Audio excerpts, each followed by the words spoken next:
a lot of us don't know how to interact with law enforcement. We are not educated on interacting. I think that we wear a lot of feelings on our shoulders.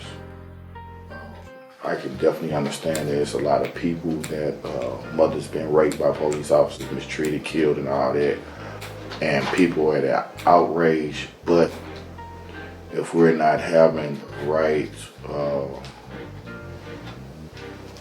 I'm not going to add fuel on your fire if I see you already upset. You know, especially if you have the win-win situation. I'm not going to give you that because I know what this can resolve to. Sure. So, but you have people out here that they don't care. You know, and some things can be avoided. That's all I'm saying. And into, like I say, not knowing your rights and being able to talk to them calmly and read them their own right. Right back at them. At them. Yeah. You know, that's what I mean about the educational part. Yeah. Yeah. But it's ways that we can win and don't have to be ignorant. Yeah. You know?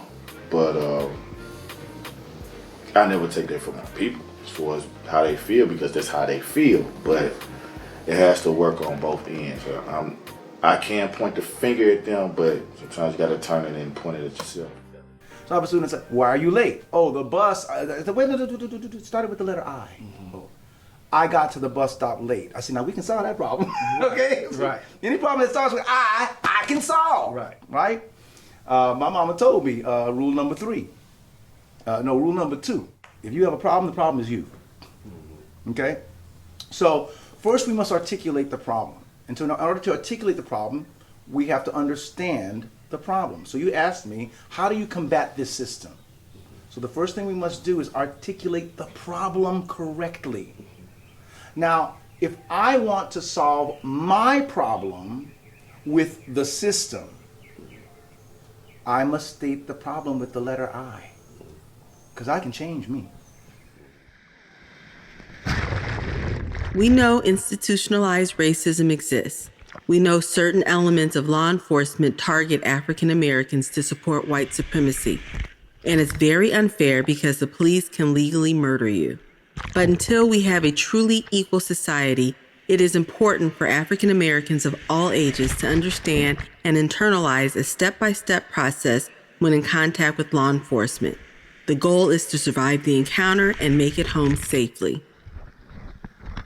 So young brothers, when you come into contact with police, you treat them with courtesy, kindness, and respect, but you remember that you are on a war footing, and this person's number one objective, and this is from someone that's raised by a police officer, their number one objective is to arrest you. Arrest you. Look, when you get stopped by law enforcement, address the questions only. It's like, what are you doing? Driving. Where are you going? To school. You know? You little monkey. Not a question, is it? Don't react. Don't respond. You gangbanger? No, I'm not. You look like a gangbanger. It's not a question. Don't respond. So you have what's called a consensual encounter, and there's a call for service or investigation. A consensual encounter is, I see you walking down the street, I want to talk to you. Whether it's whatever the reason is, I've seen you before around some, I'm trying to maybe figure out what's going on. I can do what's called a consensual encounter. Meaning my red lights aren't on, my blue lights aren't on, because once I turn my lights on, I'm now detaining you. If I turn my lights on, you are now being detained. The first thing you need to do is keep both hands on the steering wheel. If you're even driving, let's just stay with people who are driving, young adults. Yeah. Keep your hands on the steering wheel, stop the car, pull over, don't mouth off. Don't get an attitude. You can deal with that later in court. You can deal with that later if you want to, take a lawsuit out. But to argue with them in the field when tensions are already running high, I don't think that's smart. And so by all means, when you are confronted by a police officer, do what he asks you to do at that moment. And then you have your lawyer or your, people, you'll be given a lawyer if you can't afford to hire one. You'll be given a lawyer. And a lot of folks say that public defenders aren't lawyers. Let me just clear that up right now, because public defenders are in court every day. Your private lawyers are not necessarily in court every day. And so the public defenders, I find, when I was practicing, to be some of the finest lawyers I've ever encountered. And so you'll be given a lawyer if you can't afford to hire one. So that's the time to bring up the fact that you feel like your rights were violated. So by all means, whatever the officer asks you to do, that's the time you do that, so that you don't have to worry about being carried by six and wait till you get to the courtroom and let the folks who are in that jury box decide whether or not the officer was correct or not. Okay. If you're getting pulled over for a violation, by law, you have to identify yourself. A lot of times people go on the internet, I don't have to do this, I don't have to do that, and it's escalating the situation. The reality of it is you do have to identify yourself. Once you identify yourself, the officer will explain about the ticket. Well, I'm not signing the ticket. A citation for a ticket, in theory, is an arrest. But by you signing the ticket, you're saying that you promised to appear to take care of the citation. So now if you're refusing to sign the ticket, then once again, you're escalating the situation, and the officer has no choice but to now take you to jail, because the officer has to take you before a judge, because you're basically saying, I'm not signing it, I'm not promising to take care of the citation. You don't have to plead your case at the scene. I'm a lawyer, and guess what I do? Take the ticket. So ideally, you want to identify yourself, give the information, sign the ticket, and go about your business. If it's an issue with, I don't think that happened, you go to court and you talk about it in court. If you feel that the officer, there was some kind of violation, you can go directly to the police department, contact the watch commander, and address the issues there. But addressing it at the scene is not the best situation for anybody. I think it should be a curriculum on how to respond for all young men and women. How to respond when you're stopped by the police. And I said, the reason that I need them to comply first is because I need them to not be in harm's way. If they are trying to get into a back and forth with someone, it's not going to end well, because it's going to turn into a power struggle. Same thing happens with the police officer. So comply first. If you're pulled over and the police officer is wanting to come towards you, your hands are going to be at 10 and 2. So I think the first issue is 10-2. The second issue is whichever hand you're going to move, you go ahead and let the officer know that you're going to be moving that hand. And I like to show them an open hand, moving that hand. And then thirdly, you just want to be respectful. Right. All right? Because the officer can ask you basic questions. What's your name? Where you coming from? Where you heading? Those type of questions, I would generally go ahead and engage the officer and let them know. So I'm not being disrespectful. But by the time it says, sir, you have your name, yes, and where you're coming from, it's like coming from my family's home, so where you headed? Officer, with all due respect, can I know why you pulled me over? He says, well, you know what, I'll let you know when the time is right. Okay. Do you have your driver's license, registration? Yes, officer, I do. Okay. Could you go ahead and grab that for me? Again, officer, it's in my glove compartment. It should be in an envelope.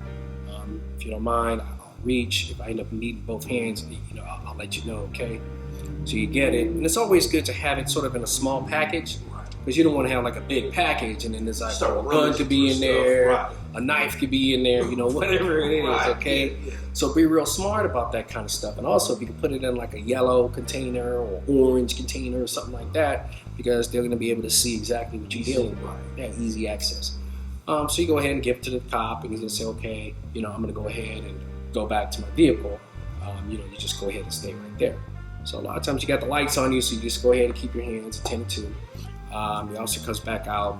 He can't ask you to step outside the car. It's for officer safety reasons. So you take off your seatbelt, step outside the car, get out. Now at a certain point, it says, officer, am I under arrest? Because if you're not under arrest, then you should be free to go. I tell you, first you got to slow down, because you can't be mad that somebody pulled you over when you're wrong. And don't take that posture that, they pulled me over because I'm black. They're pulling you over because you're speeding. Okay, so what other elements might be involved? The car might not be right. Your license might not be right. You might not have insurance. But take the ticket. You don't have to plead your case at the scene. That's it. Write the ticket, man. It's no problem. You write the ticket, officer. I'm gonna sign it. First thing I do is turn on a dome light, roll down all my windows, and put my hands on the steering wheel. If it's nighttime, that's what I do. Dome light, windows down, hands on the steering wheel. That's what I do.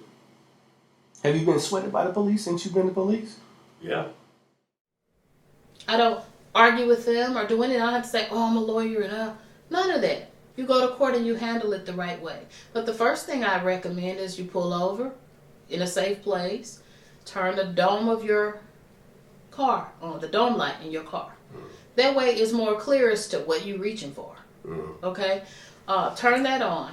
Make sure that when you drive, your information is accessible. One of the issues that I have as a municipal prosecutor, young people, they always want to show you something on their phone. No police officer at the scene is going to sit there and try to blow your image up and see your insurance on the phone. You're supposed to have your card with you, just like your license. He doesn't have to assume, nor does he have to run your name to see if you actually have a valid license. So you're required to have your information with you. Your driver's license card, your insurance, and whatever else, registration available. That's the first thing. And have it in a place where you can easily access it, where you can easily access it, where you don't have to worry about anybody thinking you're reaching for something. You know, because people keep weapons in their wingspan, and that can create a threat. Sure. Yeah. And so their mouth. I have had, especially young people, they come to court and they mad at me. I've been here all night. Well, you're going to be here the rest of the night. You keep messing with me, you're going to be coming back again.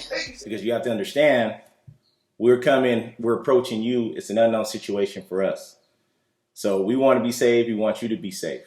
So the best thing you can do, you have tinted windows, roll your windows down, keep your hands on the steering wheel, and just, remain calm. But anybody gets pulled over, you're not going to be calm. I mean, a lot of people, when they see the lights, there's red light syndrome. Even if you're not doing anything wrong, you're nervous. So, and as police officers, we understand that. We understand, especially as a traffic officer, I understand that coming up to a car, people are going to be nervous. That's just human nature. People don't like to be, I'm in trouble, what did I do? But, roll your windows down, keep your hands on the steering wheel, and kind of just, communicate with the officer. We understand, like I said, it's not going to be a peaceful contact. As a traffic officer, I write tickets. So I understand that when I'm coming up to the car, people aren't happy to see me. But at the same time, I have a job to do. And so we can make that a quick, short interaction, or based by how some people's actions are, it can go a different direction.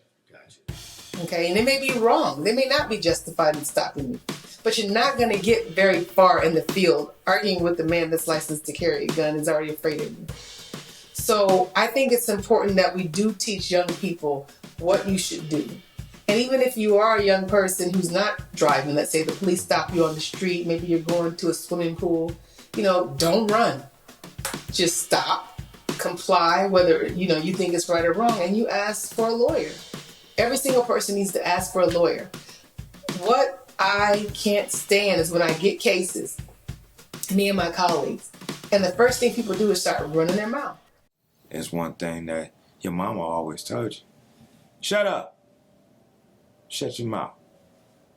And that's what you do. Knowing that they trying to write a conviction.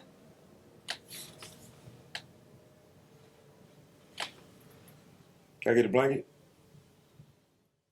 The cops will advise them of their rights to remain silent, to have an attorney, and people seem to think that they can talk their way out of being arrested. Usually you talk yourself into getting locked up. That's what you do. Seriously. You talk yourself into getting locked up. You offer information that was never even considered. And next thing you know, you're locked up. I'm like, well, what happened? Why did you say all this? Oh, no. No. Be quiet. There's nothing that you possibly could say to get yourself out of it. So be quiet. Ask for a lawyer. And just deal with your lawyer. The first thing you want to say, they ask you to get out the car. You want to cooperate, right? Because you want to get out alive. Yeah. So get out the car. Very next thing is, officer, am I under arrest? says, or officer, I'd like to have an attorney present. Those are the only things you say once you get out the car. Okay. If you think there's a shot of you going home, officer, am I under arrest? The very next thing is, I'd like to have my attorney present.